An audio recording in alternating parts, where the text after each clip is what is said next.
आपका मन आपका शत्रु भी बन सकता है और मित्र भी बन सकता है। श्री कृष्ण, सुख का राज कम इच्छाएं रखने में है।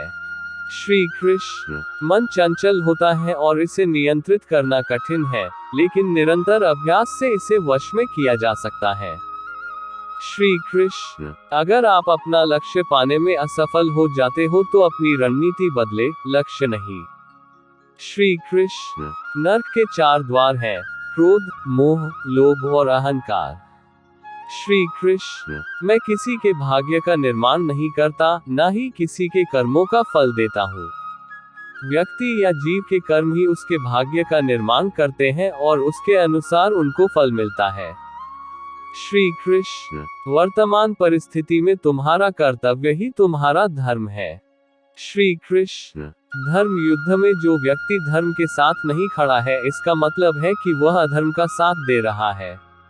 श्री कृष्ण, अपने मन को अभ्यास के द्वारा वश में किया जा सकता है। श्री कृष्ण, 1, भगवान श्री कृष्णा ने कहा है, कर्म का फल व्यक्ति को उसी तरह ढूंढ लेता है जैसे कोई बछड़ा सैकड़ों गायों के बीच अपनी मां को ढूंढ लेता है। 2, भगवान श्री कृष्णा ने कहा है, आत्मा न जन्म लेती है, न मरती है, न ही इसे जलाया जा सकता है, न ही पानी से गिला किया जा सकता है। आत्मा अमर और अविनाशी है। 3, भगवान श्री कृष्णा ने कहा है, मैं किसी के भाग्य का निर्माण नहीं करता और न ही किसी के कर्मों के फल देता हूँ। 4, भगवान श्री कृष्णा ने कहा है, व्यक्ति या जीव का कर्म ही उसके भाग्य का निर्माण करता है।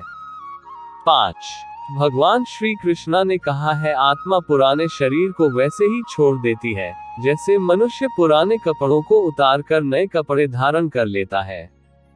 6, भगवान श्री कृष्णा ने कहा है, तुम्हारा क्या गया जो तुम रोते हो? तुम क्या लाए थे जो तुमने खो दिया? तुमने क्या पैदा किया था जो नाश हो गया? न तुम कुछ लेकर आए, जो लिया यही से लिया, जो दिया यही पर दिया, जो लिया इसी ईश्वर से लिया, जो दिया इसी को दिया। संपूर्ण प्राणी अन्न से उत्पन्न होते हैं। अन्न की उत्पत्ति वर्षा से होती है, वर्षा यज्ञ से होती है और यज्ञ सत्कर्मों से उत्पन्न होने वाला है। इस आत्म विनाशकारी नरक के लिए 3 द्वार हैं: वासना, क्रोध और लालच। इन तीनों को छोड़ दो। 3, आत्मा को न शस्त्र काट सकते हैं, न आग उसे जला सकती है, न पानी उसे भिगो सकता है, न हवा उसे सुखा सकती है। क्रोध से मनुष्य की मति मारी जाती है, यानी मूढ़ हो जाती है, जिससे स्मृति भ्रमित हो जाती है।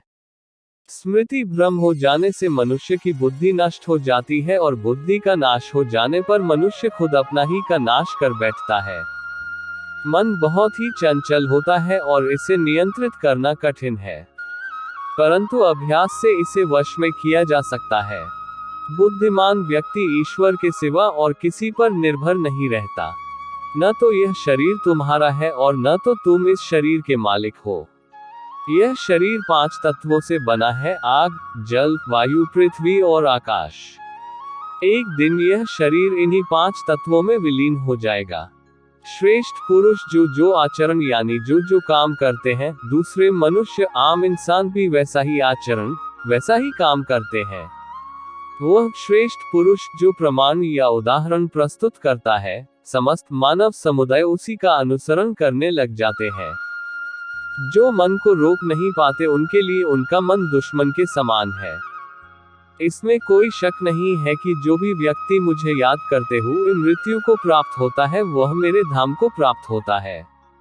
तू शास्त्रों में बताए गए अपने धर्म के अनुसार कर्म कर, क्योंकि कर्म न करने की अपेक्षा कर्म करना श्रेष्ठ है, तथा कर्म न करने से तेरा शरीर निर्वाह भी नहीं सिद्ध होगा। सभी धर्मों को त्याग कर, अर्थात हर आश्रय को त्याग कर केवल मेरी शरण में आओ। मैं श्री कृष्ण तुम्हें सभी पापों से मुक्ति दिला दूंगा, इसलिए शोक मत करो। जब जब धर्म का लोप होता है और अधर्म में वृद्धि होती है, तब तब मैं श्री कृष्ण धर्म के अभ्युत्थान के लिए अवतार लेता हूँ। बुरे कर्म करने वाले नीच व्यक्ति मुझे पाने की कोशिश नहीं करे। जिनके पास कोई बंधन नहीं है, वे वास्तव में दूसरों से प्यार कर सकते हैं, क्योंकि उनका प्यार शुद्ध और दिव्य है। जो कुछ भी आपको करना है वो लालच के साथ नहीं, अहंकार के साथ नहीं, ईर्ष्या के साथ नहीं, बल्कि प्यार, करुणा, विनम्रता और भक्ति के साथ। जो व्यक्ति जिस भी देवता की पूजा करता है मैं उसी में उसका विश्वास बढ़ाने लगता हूँ। अपने कर्म का फल व्यक्ति को ठीक उसी तरह ढूंढ लेता है जैसे कोई बछड़ा हजारों गायों के बीच अपनी माँ को ढूंढ लेता है। श्री कृष्ण। इंद्रियों से खुशी पहले अमृत की तरह लगती है लेकिन अंत में जहर के रूप में कड़वा है। मैं ऊष्मा देता हूँ, मैं वर्षा करता हूँ और रोकता भी हूँ, मैं अमृतत्व भी हूँ और मृत्यु भी। हथियारों में मैं गड़गड़ाहट हूँ, गायों के बीच मैं सुरभि नामक गाय को पूरा करने की इच्छा रखता हूँ। वृक्ष में पीपल हूँ, सांपों में मैं वासुकी हूँ, मैं प्रजनन करता हूँ, प्रेम का देवता हूँ। जो अविवेकी जिन ब्राह्मणों से द्वेष रखते हैं वे मेरे शत्रु हैं। जो मनुष्य मेरी भावना से ब्राह्मणों की पूजा करते हैं उन्हें संसार में सुख की उपलब्धि होती है और अंत में मेरे धाम के अधिकारी होते हैं। विष्णु भगवान के गुणों का श्रवण और कीर्तन, भगवान का स्मरण, पाद सेवन, पूजन, वंदन, दास्य, सख्या और आत्म समर्पण यही नवधा भक्ति है।